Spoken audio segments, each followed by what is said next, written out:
All right, our numbers are getting up there. Let's get started. We don't have a lot of time to go through 15 years and beyond of hydrogen and hydrogen futures here in the Hunter. Welcome everyone today here to the official launch of the Hunter Hydrogen Roadmap. My name is Alice Thompson. I'm the CEO of the Committee for the Hunter, and I've been working on the task force in conjunction with the university to develop and deliver this roadmap that we will be talking about today. To get started though, I would like to acknowledge the traditional owners on whose land we meet today and pay my respects to their elders past, present and future. So this is the official launch. We are really promoting the region's visionary plan to be a leader in the global green hydrogen economy, and we'll also talk about what it takes to get there. The roadmap was developed with industry, with research and with government, and it basically translates state and national ambitions into a targeted set of actions in the Hunter to accelerate renewable hydrogen generation, storage and use. So with our expert panel, we will discuss the roadmap, alignment with policy and planning, and the kind of projects that will move this vision forward. We'll also talk about some of the benefits that it stands to bring to the Hunter. I would like to acknowledge the Vice-Chancellor, Alex Zielinski of the University of Newcastle, here online today. Alex really provided the leadership, the platform and the resources to make all of this happen, and this has been a deeply collaborative exercise.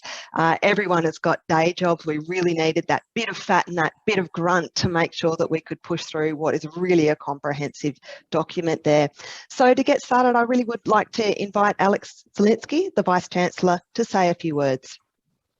Thank you, Alice, and good morning, everyone, and thank you for joining us. I also join Alice in acknowledging the traditional owners of the lands. I'm joining you from the Callaghan campus of our university, where I recognise the Pamelong clan of the Awabakal people. I also like to thank the Honourable Taylor Martin, MLC, Parliamentary Secretary for the Hunter and the Cost of Living. Taylor will be joining us online with us today. I know he's got a couple of divisions that he has to attend, so he'll be in and out, but thank you so much, Taylor, for your support of this activity and of hydrogen and the Hunter in general. So thank you very much. So it's my pleasure to be joining you for this launch. I recall in 2019 talking to the director of the Newcastle Institute for Energy and Resources at our university, Professor Alan Broadfoot, and he was saying there's a real opportunity for us around hydrogen, and he said hydrogen could be a major industry for us. And I listened to him. I thought, this is very compelling, Alan. And I said, how do we get this going? And he said, look, we really need to get everybody working together and form a group. So we, first of all, we called a number of leaders together from the Hunter industry, government and others to come along and say, what should we do? How do we progress this? How do we take this forward?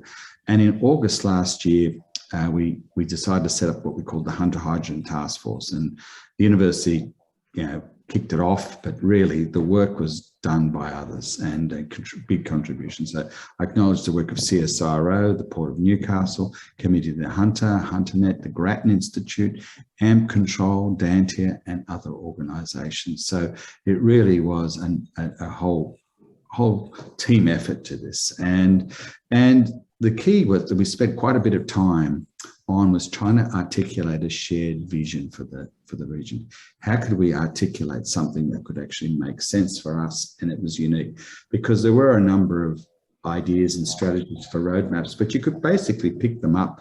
And Tony Wood is with us today, said, well, you can almost take one and just cross out the name Hunter, put in Gladstone or put in any name of a region, and there's your strategy. They're all generic, and it made no real sense. But we said we had to have something which really did take into the advantages of the Hunter, and we started to focus in on what we had.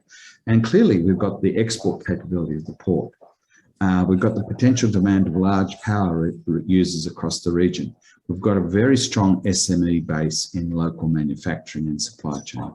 We also have a very skilled workforce who are experienced in dealing with hazardous materials, including hydrogen. We've got strong proximity good proximity to power infrastructure, and we've got two major research institutions in the region, CSIRO and University of Newcastle, that have got horsepower in energy. Research capabilities. So we wanted a blueprint that harnessed these strengths quickly and help develop a roadmap for the future of the industry for the hunter.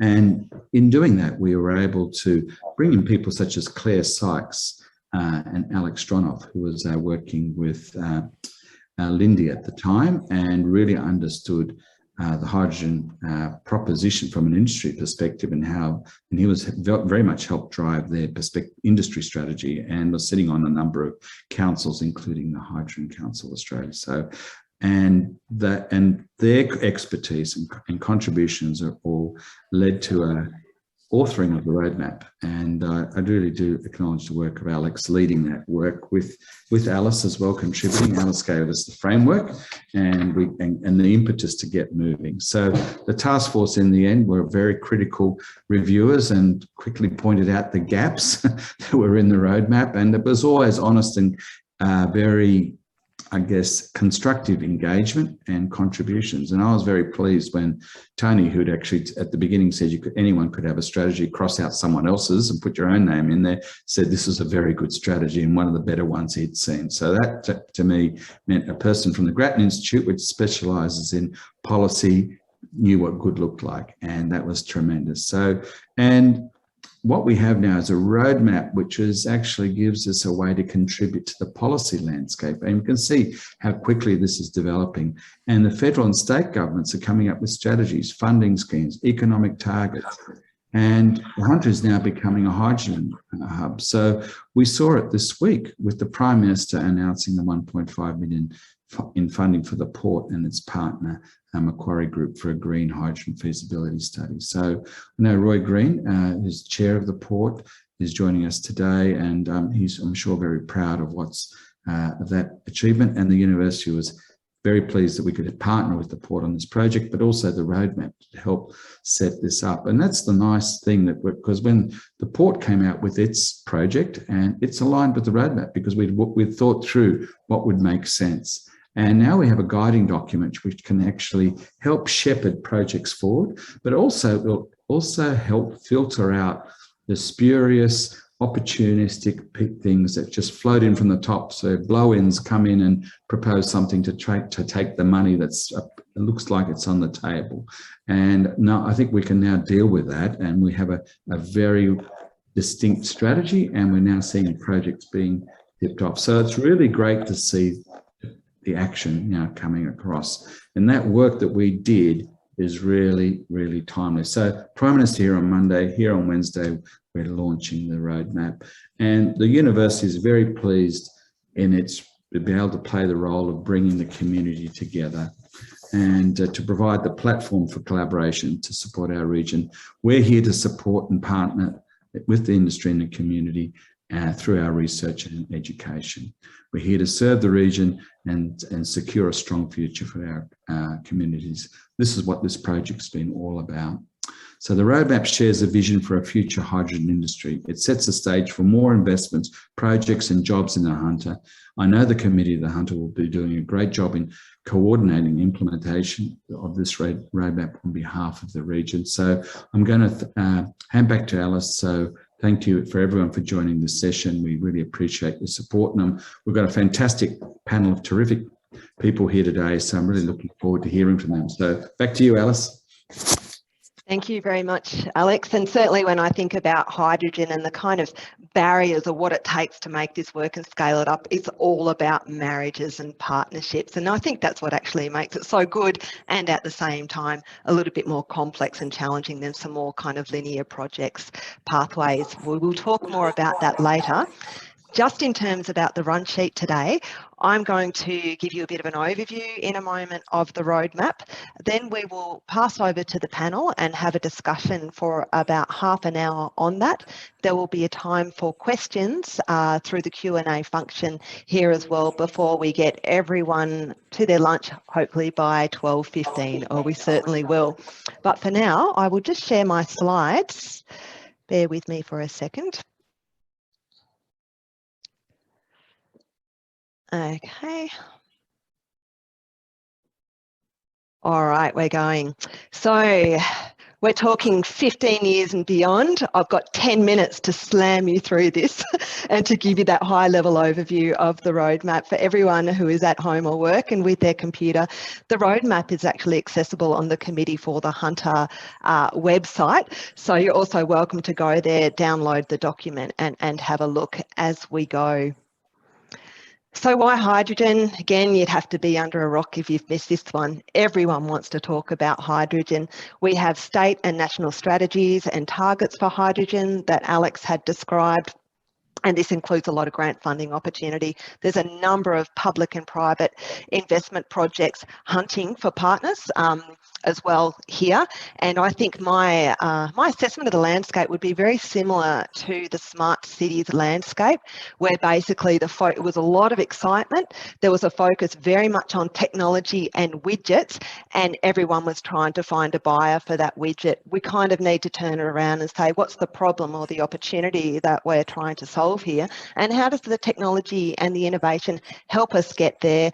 And keyly, I think we've certainly needed to be able to direct public sector interest and investment into where we think, what the longer term benefits are in a place like the Hunter as well. COP26.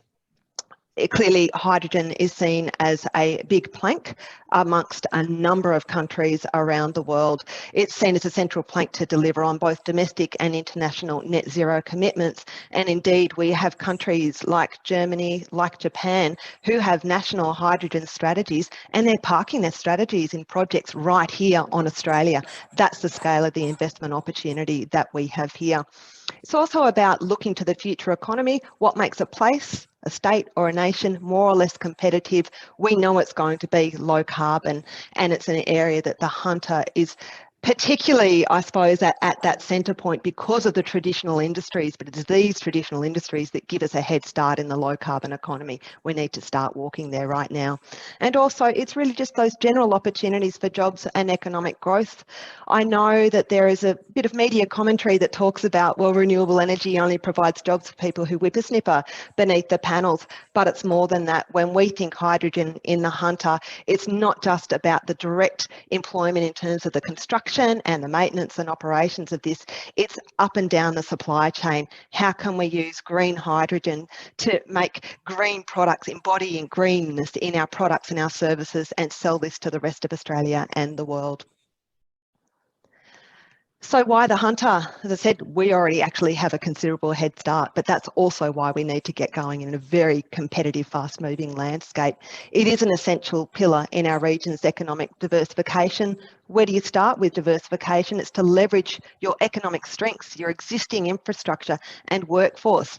And many people don't actually know hydrogen. The region already has hydrogen capabilities. It's used in the production of ammonia at Kooragang. We also have a very smart and skilled workforce that is, guess what, used to dealing with dangerous goods, the storage, the transport, the handling of dangerous goods, and hydrogen is certainly something that does need to be managed or treated very sensibly. So the way that I sort of position the Hunter too, or we can think about the Hunter, is that Australia's energy and industrial transformation, our low carbon future, relies on the Hunter. It matters what happens here because that is really of national interest. That's because we're a big provider already of electricity and energy to Australia. We are actually selling energy to global trading partners out of the port. We've got those heavy energy users, high emitting, hard to abate sectors that are really here. We can see the opportunities on the horizon in terms of, I suppose, greening those kind of products and those services as well. But we need to be providing that pathway so we don't lose those jobs. We need to retain those capabilities. In an economic development sense, we know it gets a lot harder to grow when you have lost capabilities, functions, machinery, equipment, a smart, skilled workforce that has had to leave the region in order to find other work. That gets much harder to grow. We need to make sure that we're maintaining, building, growing these kind of capabilities going forward. It's aligned with the identity and positioning, kind of the branding of the Hunter. There's a lot of exercises across the region. There's a state government-led exercise at the moment that looks at who we are and how we project to the world. There is no doubt clean, green, safe is going to be an essential part of those brandings, and leveraging, I think, our position in the Hunter already as Australia's energy capital.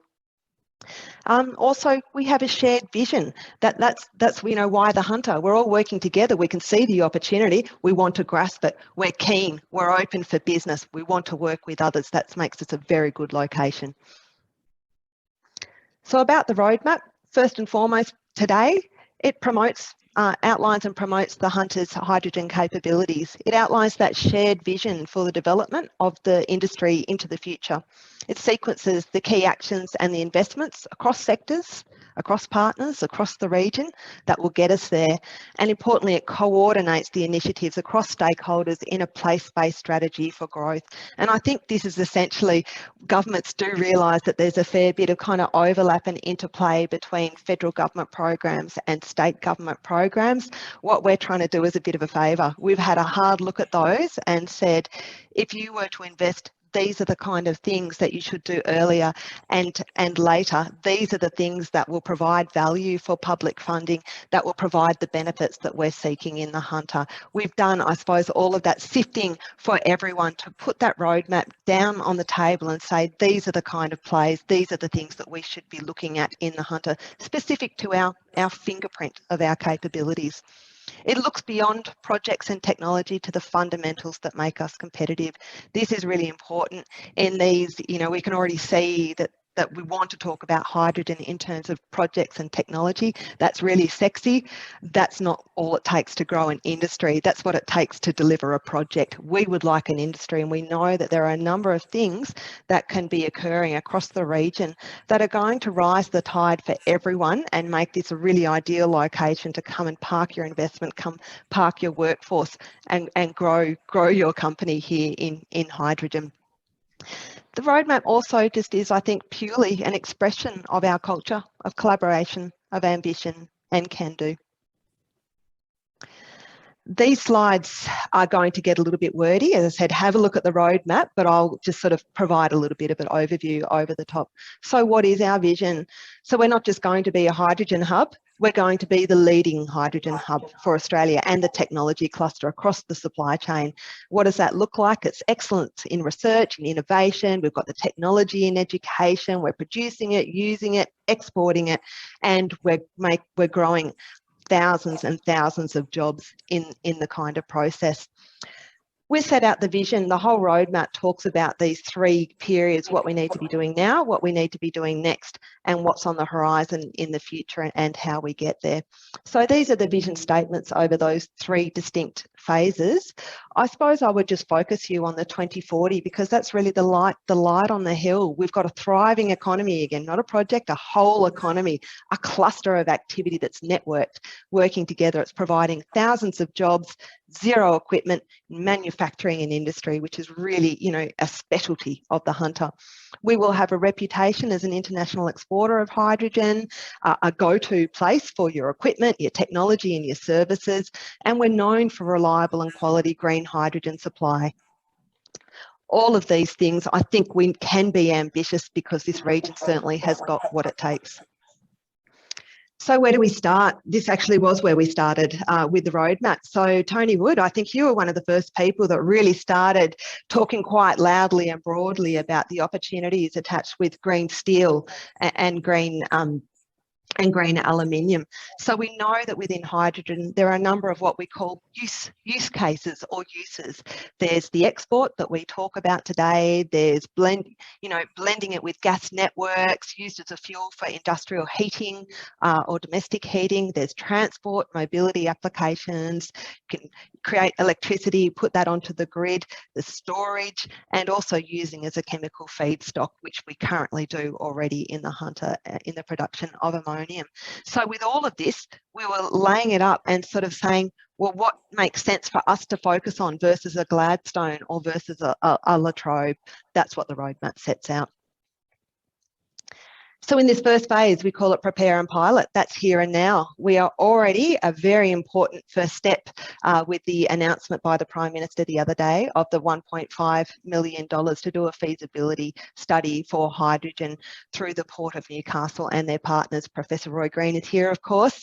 In the panel discussion, we'll get a little bit more detail and understanding about what that project is. Thank you, Roy. It's doing those early demonstration projects across a range of applications. It's the feasibility studies. This Hunter Hydrogen Hub, basically that's really looking at your workforce. It's looking at the networks, the supply chains, the kind of infrastructure, the priorities and what the gaps are. Again, we're looking at creating an industry, not a single project or a business. What are the things that are going to rise the tide and make us competitive, make our businesses competitive and invite others to be part of it? So that's really the hub concept, and that's where we expect to see certainly New South Wales government funding directed to putting those bits of shared infrastructure, shared kit networks really in a place and at a regional level that will support an industry to develop. Our I would say our most important resource actually in hydrogen is people. It's our smart and skilled workforce that are already producing hydrogen and are skilled in dangerous matters. So this is about having a look again at our workforce, at the capabilities we've got, projecting ahead and identifying any issues, because we know that workforce development is fundamental between a yes and a no of a business investing here in the Hunter. We need that workforce to meet the demand that we are asking for here, but we also know that it takes time. So this is something that we need to get started on right away. So this is really around preparing the foundations, demonstrating, giving a taste, building our capacity to scale up over time. Deploy and scale.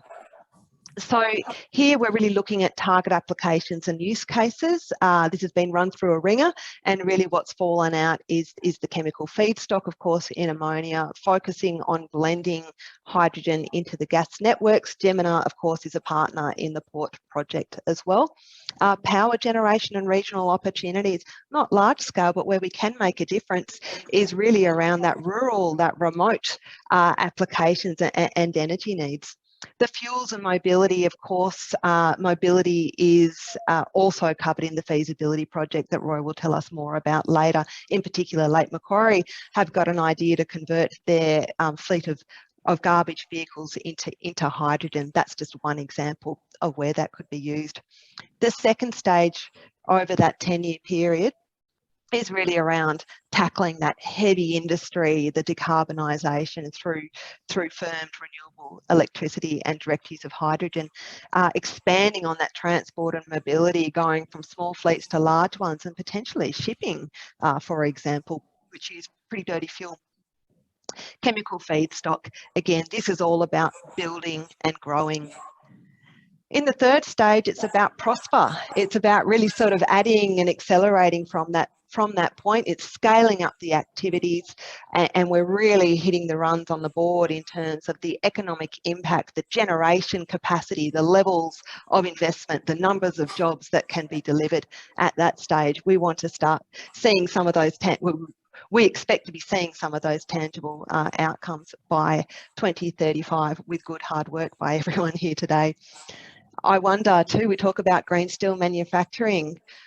Is this an opportunity for steel to return once more or to grow in the Hunter, and this time doing it, and in Newcastle doing it green? It's that broader scale power generation and regional opportunities, and of course, chemical feedstock. So I mentioned that it was about more than projects and technologies, and really you'll find that the bulk of the roadmap is actually dedicated to these more kind of enabling, what we call strategic enablers. These are designed to improve our value proposition and the things that make us as a region more or less competitive. We need to be talking with businesses, with governments, international ones, and saying what's the difference between a yes and a no. We can tell a better story today, there is no doubt about that, but we need to be addressing the structural things that make us more or less attractive. We need to know what the difference is between a yes or a no, what those issues are, and be working to overcome and address them. That is important. We have a head start right now It is fast moving. It is highly competitive. We can't just rest on our laurels. We need to be providing a better value proposition than anyone else in this space. The things that we're looking at are that kind of regional collaboration and the traditional industry cluster and hub style models which build industry capabilities across firms, businesses and supply chains and people. It's that forward-leaning R&D and innovation. Investment attraction has been identified as an early term priority. As I said, it is about telling and selling, you know, a better story and the brand of the Hunter. But it is also about having an investment concierge or red carpet through which we have a front door really to a global community and a global economy for anyone interested, and you get a service, a concierge service when you come in that front door to how your project aligns with our regional objectives and what we can do to help. The human capital side of things, really, really important. As I said, it takes time. The policy alignment. So the roadmap does align and indeed delivers on, we think, the ambitions and objectives of both the state and the federal hydrogen, respective hydrogen strategies, but it's also about things like regulation will be really important here. So the federal government and the state government have both identified these. Again, we can bring from that practical viewpoint and feed back into that process about what that could look like. Safety and standards. I think this is a really good example of where the Hunter is actually being really bold in our vision. So not only do we think that we can feed or be a stakeholder to input into the development of safety and standards for large-scale hydrogen industry, we want to put our fist on the table and say we can actually be the provider of that training and accreditation. If you want that certificate, you want to come to the Hunter to be able to get it, and having that stamp has a premium on top. You get a really good service, it's respected in the industry. So yes, we will certainly be a stakeholder in inputting into the reform of regulations, but we think we can be that place for that accreditation and certification around the safety and the standards because of our vested past and capabilities that we've got. Community engagement as well. We need everyone to be going on this journey. We need a green light, not red lights, to be able to compete and to accelerate. And to do that, we have to work through very real issues around safety and handling and get the confidence of the community to allow us to be more progressive in this space. And we also really need to communicate the benefits of hydrogen. It's pretty intangible at the moment. You know, we're talking about it up here, but that really is a short-term task for the task force and for that the roadmap has identified, to be working with communities, share those benefits, to pull out or identify any issues and be working to address those and get the confidence. So our delivery partners. Alex mentioned that this was developed by the Hunter Hydrogen Task Force on behalf of the Committee for the Hunter. The committee will coordinate the roadmap's implementation and the whole range of recommendations that sit within the document. I said I'd like to again acknowledge the leadership of the Vice-Chancellor, Alex, to deliver this really, really important strategy for the Hunter.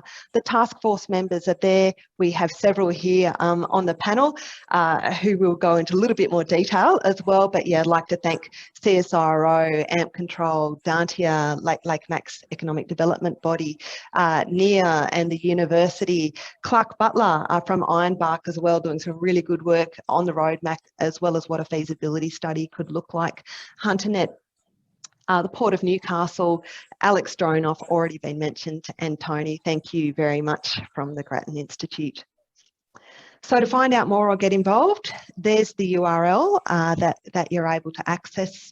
Also, my details are there if you'd like to give me a call or drop me an email. Happy to take you through this to find out more or how you can get involved. So thank you very much. I'm sorry, I know that was like more than 15 years through a bit of a snapshot. We will be having a lunch with Hunter If on the 23rd in Newcastle, which will provide a bit more of a leisurely opportunity to lift up the hood of the roadmap and get into the details. But right now, we will flick over into the panel discussion. So I'd like to introduce our panel. Tony Wood, Energy and Climate Change Program Director of the Grattan Institute, Sam Mellor, Hunter Engagement Lead of Beyond Zero Emissions, Roy Green, the Chair of the Port of Newcastle, and Patrick Hartley, Leader, CSIRO Hydrogen Industry Mission. We're really lucky to have you all here today providing your different, I think we're all certainly have the same shared vision, but you bring different contributions and inputs and insights into how we get there. So I look forward to fleshing that out. So we'll start with you though, Roy. The Prime Minister was in town on Monday announcing a feasibility study. It's actually a really important first step for the development of any hydrogen industry here in the Hunter, and certainly a near-term priority recommended by the roadmap. So well done. I'm sure everyone on the panel and our audience out there will be really keen to understand more about this project and what it will do. Okay, well, thank you firstly, Alice, and congratulations to you for all the work that you've put in leading this process in the region. It's just fantastic. And of course, it's been a very exciting week for the Hunter and indeed for New South Wales as a whole, with the Prime Minister coming up to announce the feasibility study, as well as, of course, the launch of the roadmap today. Just a bit of context first. The Hunter region has been an energy superpower, if you like, for 200 years. Energy and manufacturing really built around coal, steel, and heavy mass production manufacturing.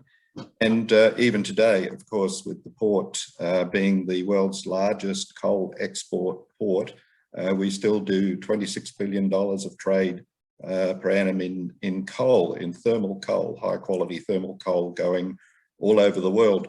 But the region has also been in a process of diversification, not just this year or last year, but over 2 decades.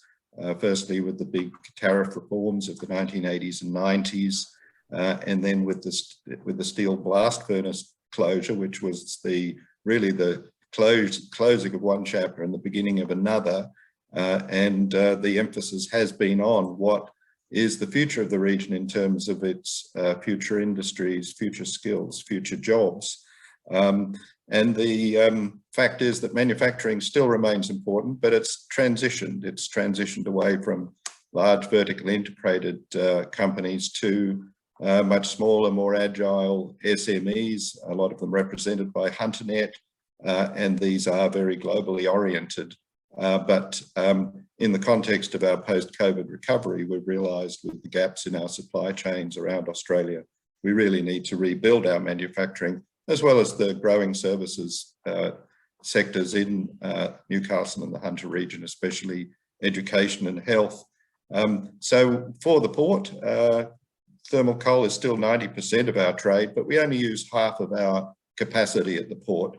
And we need to think beyond what we're doing at the moment with coal in the context, firstly, of the net zero objectives to 2050, but also because we need to think about what are the future skills and competitive advantages of the region that can be supported by new energy sources, which is why we've undertaken this feasibility study in conjunction with Macquarie Green Investment Group and with the assistance also from ARENA funding, a $3 million feasibility study into the development and construction of a 40 megawatt hydrogen electrolyser with the product being green hydrogen and green ammonia. The emphasis in the first stage is on green ammonia to be used as fertiliser. Of course, that's absolutely critical to the growth of agri-food in the Hunter region and beyond. And we do want to emphasise that we're not just about export, we're also about the rebuilding of manufacturing. And I'm sure Sam will be saying a bit more about that, given the really important studies that Beyond Zero Emissions has done into the jobs and the future revenues that can be created through advanced manufacturing that goes beyond what we did before, but manufacturing now that is high value, high research intensive, in conjunction with the great research facilities at the University of Newcastle. So we're doing this project with a range of partners, the university being the most prominent one, with also Snowy Hydro, Keolis Downer, Lake Macquarie, Jemena, which you mentioned earlier, and Idemitsu in Japan, because ultimately hydrogen is not just about technology, it's about scale. And we know we need to get hydrogen, if it's going to be a fuel of the future, we have to get it down to cost competitive levels, especially for export, around $2 a kilo. And then we have the opportunity of being what Ross Garnaut called our renewable energy superpower, with the Hunter really at the center of it, because of all the facilities we have here, the transmission grids, the smarts, the local manufacturing, the pipes, everything is here. And we can export not just to Japan, because Japan is going to pick up these exports. They're committing to this project. Korea, other places in Asia, but also, of course, in Europe, where the Australian government has signed an MOU with Germany to be the largest exporter to Germany of effectively bottled sunshine, and hopefully that from Newcastle and the Hunter region. So all of those opportunities lie ahead of us. What we're doing at the moment is pretty large scale. 40 megawatts is larger than most of the propositions going around at the moment, which are around 10 megawatts. We intend to scale this up to a gigawatt and beyond, with entirely green hydrogen powered by renewables, and make this the regional energy superpower of Australia. Fantastic. We're all really excited and really well timed, you know, with the roadmap, which says that we are already one important step going there. We see when hydrogen is reported in the media, there's a lot, well, there is debate and discussion around what we can call the rainbows of hydrogen: clean, green, brown, grey. What do these mean? And does it actually really matter for the Hunter and, you know, where we pitch ourselves in terms of the type of hydrogen that we might develop? Patrick. Well, thanks, Alice. Okay, so I have to confess I'm not a great fan of the colours of hydrogen. I find them confusing, because you always have to explain what they are before you start. That's always a bad sign, I think. And so I'll do that first. So when we talk about green hydrogen, we're talking about hydrogen that is derived using purely renewable energy. What's important about that, of course, is that it's zero emissions production of hydrogen. So it's really the emissions that we should focus on from these different pathways. There are, depending on who you ask, there are up to about 10 different colours of hydrogen now, but obviously the ones we're all familiar with are green and blue. So blue hydrogen is hydrogen that is derived producing emissions from fossil fuels, and you know, that requires something to be done with the carbon dioxide that you produce from that process. So that's typically fossil fuel production in conjunction with carbon capture and storage to mitigate those emissions. So again, there will always be some residual emissions from those sorts of processes, and depending on how sophisticated the technology is, you can typically mitigate those emissions up to around 90–95% through the use of those CCS type technologies. The really important part about the colours is actually it's all about the energy. So to produce hydrogen, you need energy, a great deal of energy. So while the destination obviously is the destination we're heading towards here is renewable hydrogen producing no emissions, the amount of clean energy, the amount of renewable energy that you need to do that at scale is eye-wateringly huge. It is, I mean, you know, we're talking about a gigawatt of renewable energy just in the Hunter area. That's a quarter of the entire renewable energy generation in Australia at the moment. You know, so that, you know, just to give you an idea of the scale of the build that's required for that green energy, it's a big ask, and it's going to take time. So I think what's really important is to recognise that that's where we're all working towards, and we absolutely should work towards that.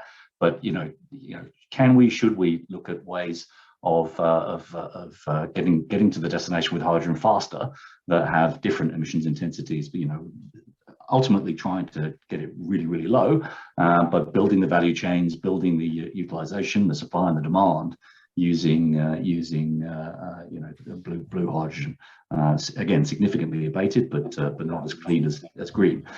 So I think you know, that's why looking at the emissions intensity of these processes and giving people these options so that they can build in the emissions intensity into their industries as part of a portfolio is, I think, a more flexible approach. So yeah, it's there's a lot to it. There is. Thank you, Patrick. Sam Miller, BZE, I know you have a firm view on this. What should the Hunter's hydrogen future be? What colour? And why?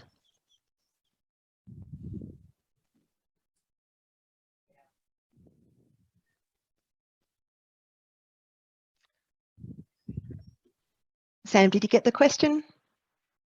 Yes, you can hear me. Sorry, Yeah, my we got you. internet keeps, it keeps dropping out.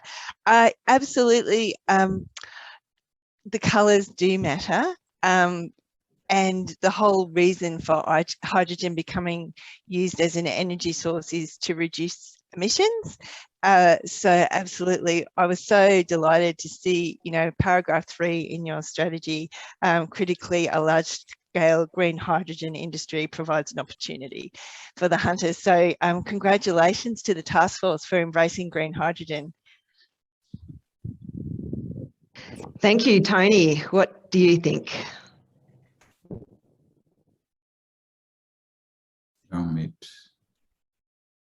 Tony, it's the Zoom bingo. You're on mute. Thank you, Alice. I was watching that and forgot about it. Look, hydrogen is a fascinating element.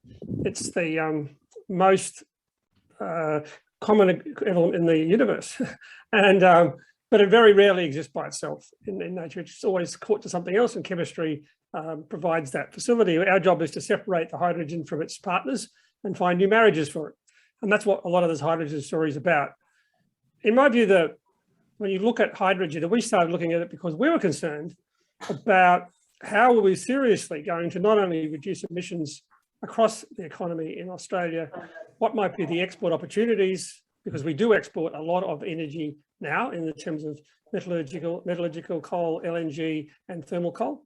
And we also depend, a lot of jobs are based upon carbon intensive industries. So what on earth could possibly change that? And what we got to, Alice, is let's think about the fundamental economics. And when you look at the fundamental economics, what appear to be a whole range of possible technologies where hydrogen could be used, there's some very interesting ones where it almost certainly will be used. And I think that strategic focus on what would be Australia's advantage and then what would be the Hunter's advantage is the way you think about this. And I think that's what the task force has done very well. As the Vice-Chancellor said, many parts of Australia would love to be not just the Australian leader, but possibly a global leader in hydrogen. The trick is that it's all very well to do a lot of work on the supply side, and that's hard enough. How do you make hydrogen at the lowest possible cost? Has to be done. But the question then becomes when and where will the demand for hydrogen emerge? Who is going to pay for this stuff? And so that means you can't spread your resources too thinly, because what you'll end up doing is making no progress much on any of them, and you'll miss out on the big opportunity. The reason we got interested in the Hunter, and I personally have been, partly I've got grandchildren who live in the Hunter, so their future is really important to me. But the interesting thing is the Hunter, not only is it has those attributes you mentioned, Alice, but it's also been through a transformation once before. And the key to that was, and I used to work, not live in the Hunter, but I used to work around what is now the Orica plant for many years. The key to it is coordination and cooperation across the sectors. So federal government, state government, local government, unions, the education sector, TAFE colleges, universities, and the community. All were involved in the steel transformation of Newcastle now several decades ago. And that's what this is going to need, but it needs focus. So that's why I think the task force's roadmap provides that focus so that we can actually clearly identify where this is going to go, most likely, and what are the things that we to do in Australia and the Hunter to turn what should be a comparative advantage into a commercial competitive advantage. And the potential is very significant, but it won't be handed to us on a plate, whether we're Australia or we're the Hunter. And I think now we're on the beginnings of this, following this roadmap, there is a really exciting potential here. We've created, I think, a structure and a roadmap and a couple of projects that can lead it. And it's going to be a great journey. And I just think that, you know, when you think about the other parts of Australia, which could do this, and the most recent, it's called the Low Emission Technology Statement that came out from the government this week, that identifies the Hunter as one of the most prospective hydrogen hubs in the country, which is why the Commonwealth government's putting money in.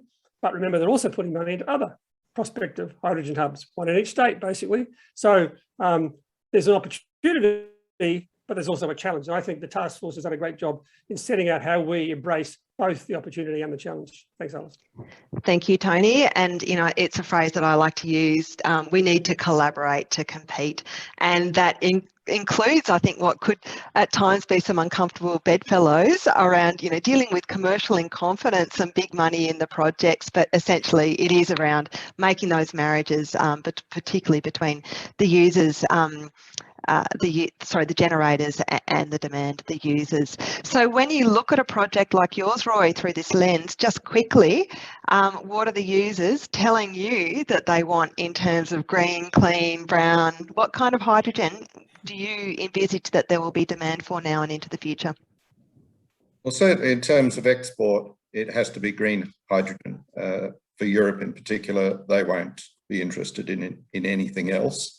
And so that has got to be our focus, but also drilling back into the local context.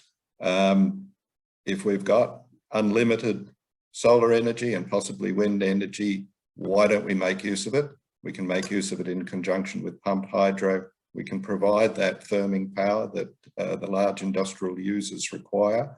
Tomago aluminium, for example, can we produce competitive, cost-effective energy source for them as coal-fired power stations close down? We don't want Tomago to leave the region. We want Tomago to be stronger than ever in the region. And you also mentioned green steel. There's also transport and mobility issues. There's chemical feedstock. There's energy for all kinds of manufacturing heat sources as well that can reinvent the Hunter region. And I should mention this in the context also of the other element of the Port of Newcastle's diversification interest in the development of a large-scale deep water automated container terminal, which of course we're prevented from doing at the moment by the terms of the privatisation in 2013, but which we feel can be freed up. We seem to have some strong support from the Prime Minister in this context to be able to spend $2 billion of our money, not taxpayers' money, on the development of this large-scale port to reduce also the freight costs for primary producers and for manufacturers in the region and beyond, with a deep water port that can accommodate the ultra-large container vessels, 15,000 boxes and above. These are the really big ones that improve port and freight efficiency around the world and can do so in Australia. So we see hydrogen as part, and energy sources as part of a much bigger play for the Hunter region, where we connect our research, education and skills to the industrial powerhouse that we can still become, even in the context of the changed demand for manufacturing across the country and internationally. Thank you, Roy. So when I was on radio this morning, the first question that was asked or statement was, oh, we just got another study. We want a shiny toy. Is this a problem? Are we falling behind? And also kind of how do we get there? What support will help the hunter accelerate as much as possible? Where do we direct government support and private sector support to best help us? Patrick, I'm wondering if you can provide some insights. Sure, absolutely. So there's a lot going on in hydrogen or across the country. A lot of projects being developed. It's still relatively early days. We're in what I call the demonstration phase of the industry development. It's all about deploying the technologies, learning by doing at a reasonably small scale, with a view to the commercial rollout of the technology. It's certainly not falling behind, but need to move fast to actually get some things on the ground everywhere, I think, and that's obviously happening in different places. Just some reflections from around the country, perhaps, on where the major deployments are happening. We sort of pointed to a sort of a staged rollout of different technologies in our national roadmap in 2018, and there's a graphic in the roadmap which refers to that. Near-term opportunities really are probably focused on transportation, and that's because hydrogen at its current price point needs to be displacing expensive fuel because it's an expensive fuel itself. So things like transportation, where you're looking to displace fossil fuels like petrol, are a particularly attractive low-hanging fruit, and particularly in the heavy transport sector. So you're seeing quite a bit of development around heavy transport in different states, New South Wales included, of course. And perhaps the other one that I'd point to, which is perhaps less obvious from the predictions, is the role that the gas networks industry has played in Australia. There's been a real push from multiple companies, and we've got Gemina obviously involved in the roadmap. Multiple gas networks companies are really pushing hard to get hydrogen into their networks as a way of displacing, obviously, the fossil fuels and reducing their emissions, and that's been a real key early step, I guess, in the industry development in Australia, because of course the gas networks are a huge sink. To Tony's point about using where we're going to use this hydrogen, you've got actually a huge volume of potential hydrogen usage in gas networks if you can really get the scale of production up. So I think the gas networks have really been driving the debate initially. I think we're going to see much more on the transportation side. And then long term, it's all about heavy industry, and that's really where things like the Hunter can play a key role, because that's where you suddenly, through the green steel, you can start to really grow that demand. And if you grow the demand, as Tony says, you grow the supply, and the costs come down. Thank you, Patrick. Sam, so, a common theme in today's presentation is around it takes more than just projects and technology to grow a hydrogen industry. BZE, of course, got that comprehensive proposal for a renewable energy industrial precinct, which does incorporate hydrogen as part of a system. Can you please describe some of the enablers, the broader enablers in that system that will support the development of hydrogen? What else do we need to be doing to make sure that we can decarbonise our heavy industry?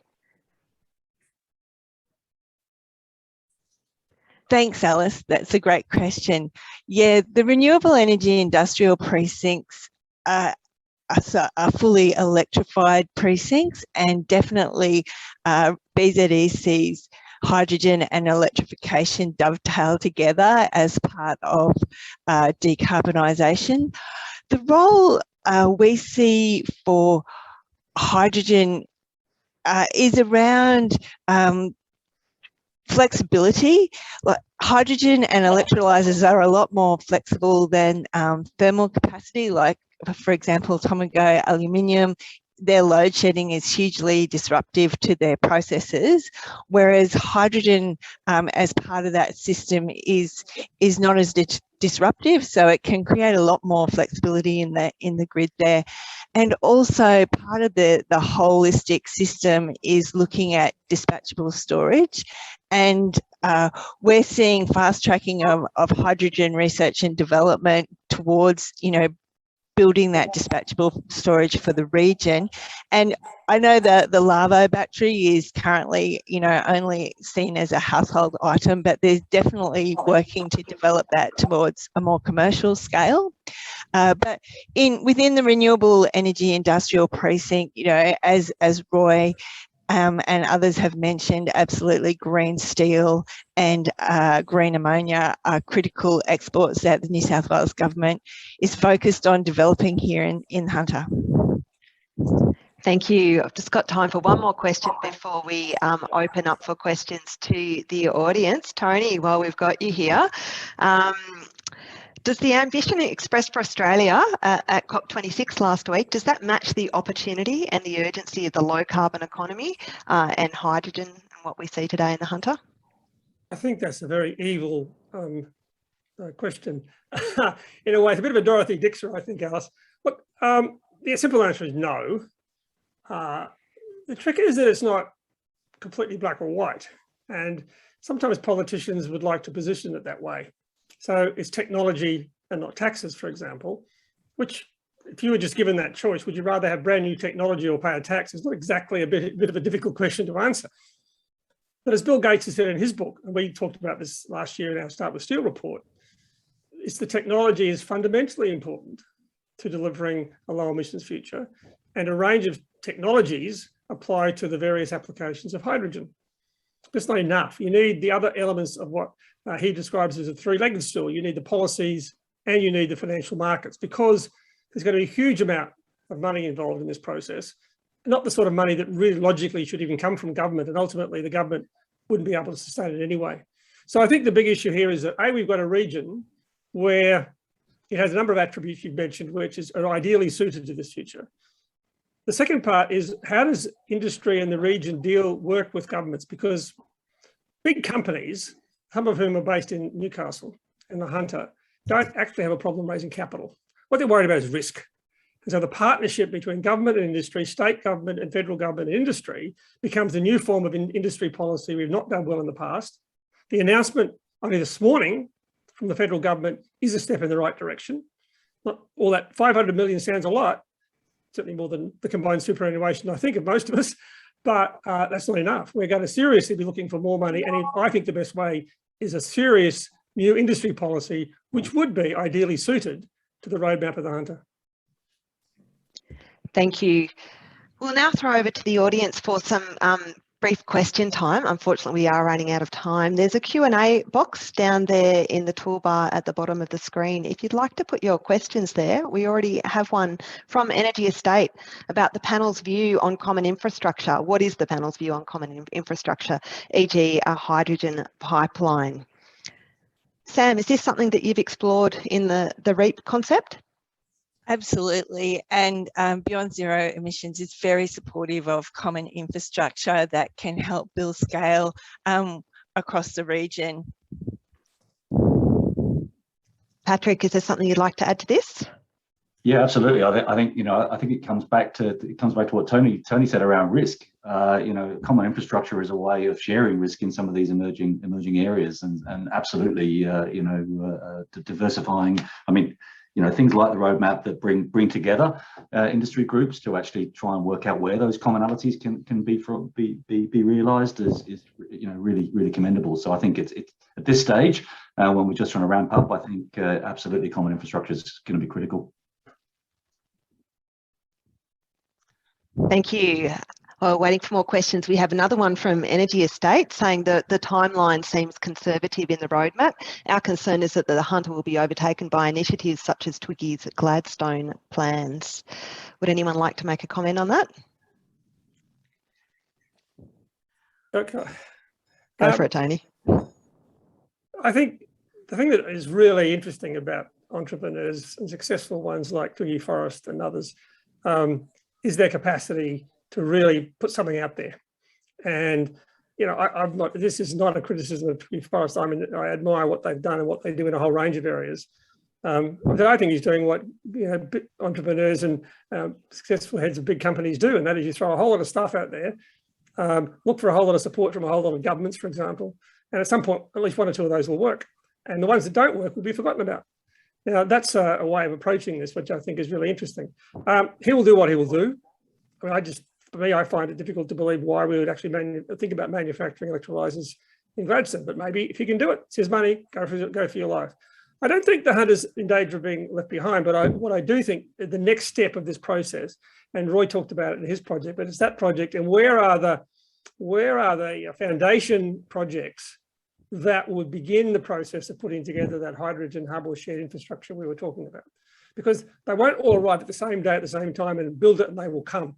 It actually requires a careful working through what is the sequence of things. We do this bit, and then that leads to another bit and another bit and another bit. It's almost putting together, a Meccano kit in a sense, or maybe a Lego kit, that you need to bring all the pieces together, but they're not all sitting in your toy box at the moment. So getting the sequence right will be, I think, if the Hunter is to be a successful hydrogen hub, that's going to be one of the most critical issues. Roy, perhaps if I could get you to expand on this with a very real project and proposition on the table. What actually does the development timeline look like, and the steps to go from where we are today into a project that's up and running? Well, that's a good question, and I wish I could answer it. Certainly the feasibility element won't be a lengthy process. We envisage months rather than years, because we want to get to a conclusion and to a demonstration project very quickly and up to that 40 megawatt level. But that requires a lot of preparation. You can't just announce it and do it. As others have pointed out, we're still in the very first stages of the application of this technology. What makes me very optimistic about the Hunter and the possibility of first mover advantage here is the infrastructure that we've got. Common as much as we can, and certainly in the context of the partnerships that we're building up, there's nothing like the constellation of interests and stakeholders contributing to this Port of Newcastle Macquarie Arena project anywhere else in Australia, together with an importer in Japan, together with the people that do the pipes, Gemina, the people that do pumped hydro, Snowy, the people that want to build buses and trains, Keolis Downer, and the people who want to use them, like Lake Macquarie. The 40 megawatt is estimated to run 900 buses for a year, and we can go larger than that over time. But we're doing it in stages because we have to test each stage. And the key is not just building it, it's making it cost competitive, and that can only be done with scale. And so we're not worried about competition elsewhere in Australia. I think all that's fantastic. We should see a lot more competition, and let's see which becomes the more cost competitive projects, and the ones that are cost competitive will thrive, and the ones that are not won't last very long. So we do need, I'll put those two comments together, I think, Roy and Tony. So clearly we need to put one foot in front of the other, get on with the planning and testing and doing, but being really smart underneath that about what's viable and what actually fundamentally works. On the other hand, when we look at Twiggy's example, we've got nothing to lose by talking up the Hunter's value proposition and creating some excitement and some energy around that. And certainly we can see that that can become a self-fulfilling prophecy in some way. So I think they're both important. The roadmap is certainly pointing to both. So there's a comment here from Raja Ratnam, who has asked really a question around water. And we know that often that water is critical to the hydrogen equation, particularly, the electrolysis and making that work. Hydrogen is a water problem. Water is a very precious resource, which has got a lot of competitions for its uses. So really the broad question here is about what's the pipeline development for renewable and water to support hydrogen aspirations and to underpin the roadmap. Patrick, is that something you'd like to have a comment on, the role of water in hydrogen? Sure, I can talk at the high level. I guess I'm not really that familiar with what exactly is going on in the Hunter around the water aspects, so maybe someone else can speak to that. But I guess just some reflections on the role of water. So chemistry, the basic chemistry says that you need around about 9 litres of water to produce a kilo of hydrogen. In reality, the processes need quite a bit more than that, but that's the minimum level. So that sounds like quite a lot, but it's actually not that huge amount. When you look at the amount of water that we currently use in our mining industry, for instance, in Australia, in other industries, it's certainly an export industry for hydrogen would be using around about a similar amount of water.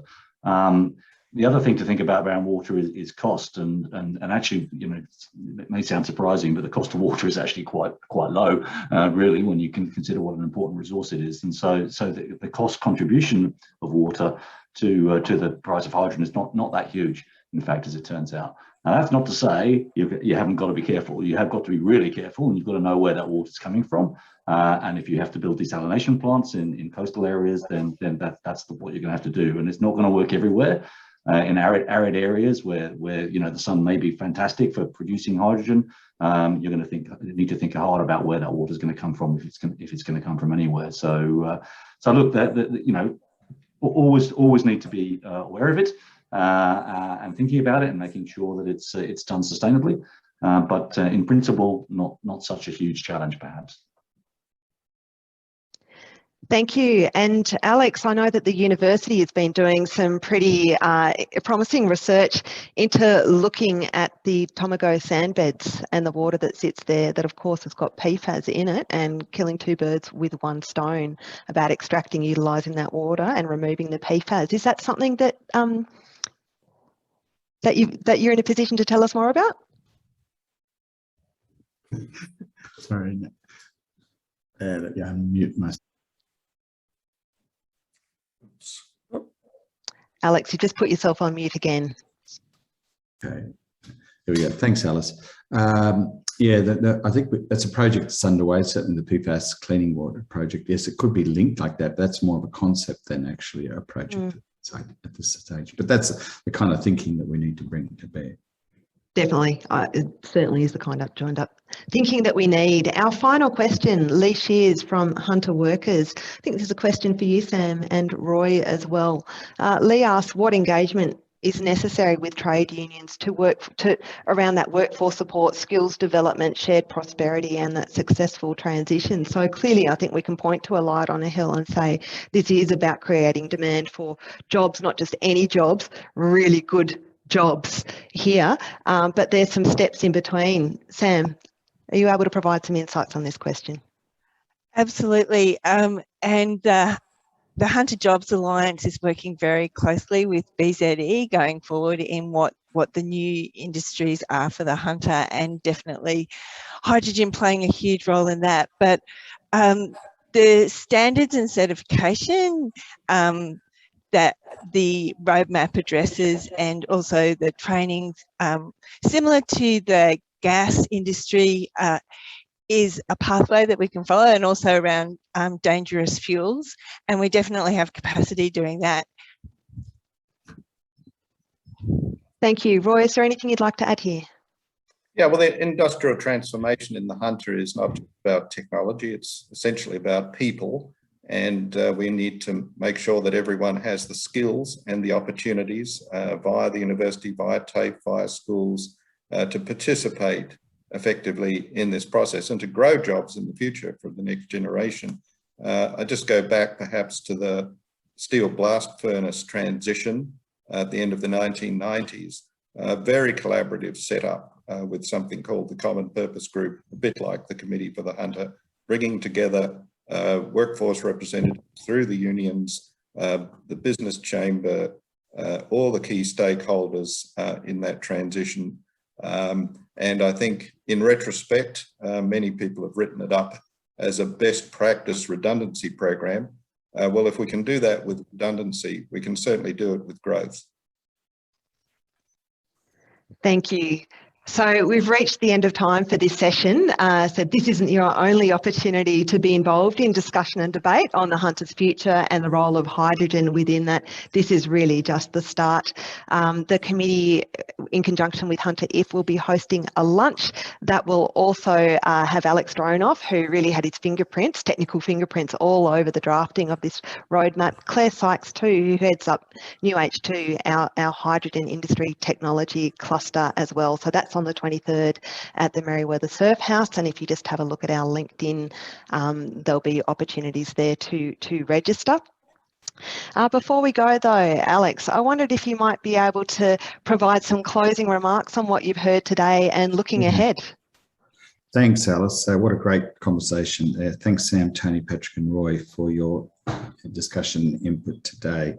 Great perspectives to get that. I was just reflecting on the, while we think the prize is clearly green hydrogen and we want to get there. But we currently do actually produce brown hydrogen in the Hunter.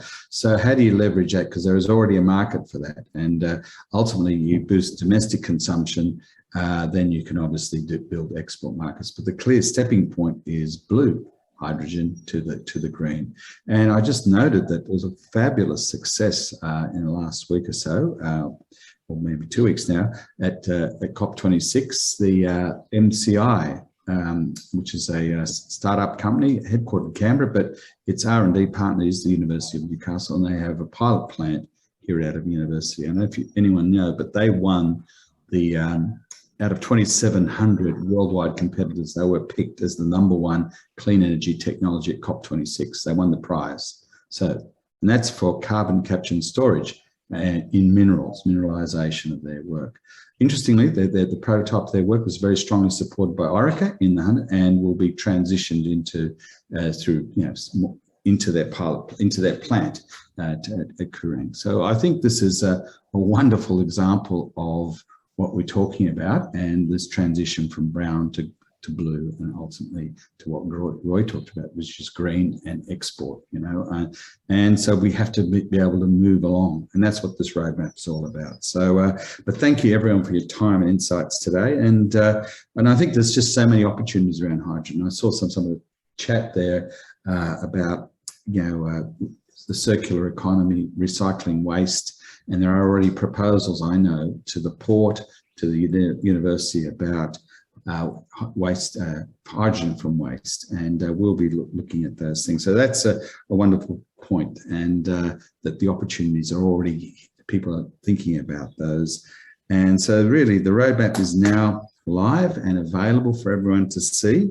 And thank you to everyone on the task force, particularly Claire, Alice and Alex for their efforts. And but this is only the beginning.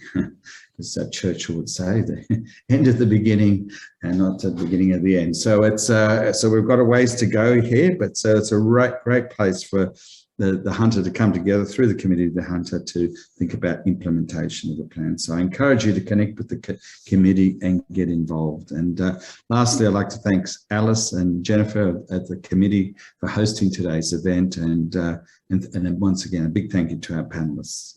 And I hope the region gets behind the strategy offered in the roadmap, and I really look forward to seeing and hearing about the progress we make. So thank you once again for coming. Thank you very much, Alex. Thank you, everyone. And closing remark, clearly we have a dream. It's an ambitious one. It's an achievable one, certainly with all that we've got in the Hunter. But to get there, we need a plan. I think we can talk about, again, the colours of the rainbow. We know we have to go from something to green. The important thing is we're not just talking about it. We actually have a plan. And I think that's where you get the certainty and the confidence of the community and that direction that we need to understand how we can line up these broader objectives we have in society with government priorities, community ambitions and private sector investment. So thank you everyone for being involved and coming along today. Thank you, Alex. Have a good day. Thank you, Alice.